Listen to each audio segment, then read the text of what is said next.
everyone may now access Snapchat via their web browser. The messaging and video chat functions of Snapchat were initially introduced to browsers in July, although at the time, they were only available in certain areas and to Snapchat Plus subscribers.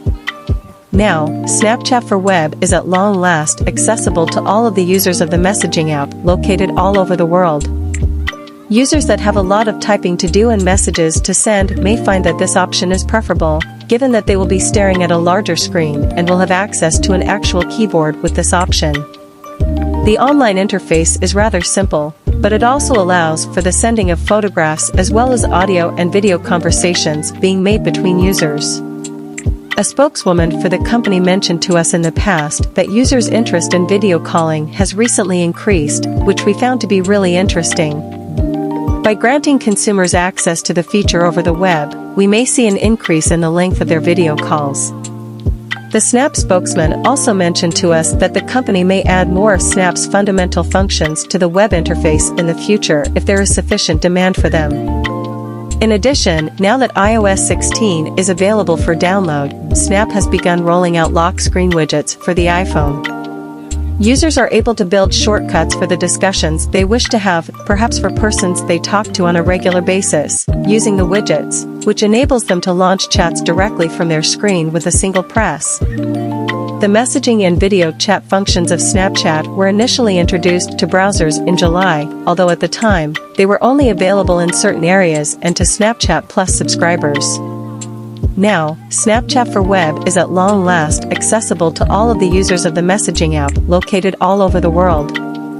Users that have a lot of typing to do and messages to send may find that this option is preferable, given that they will be staring at a larger screen and will have access to an actual keyboard with this option. The online interface is rather simple, but it also allows for the sending of photographs as well as audio and video conversations being made between users. A spokeswoman for the company mentioned to us in the past that users' interest in video calling has recently increased, which we found to be really interesting. By granting consumers access to the feature over the web, we may see an increase in the length of their video calls.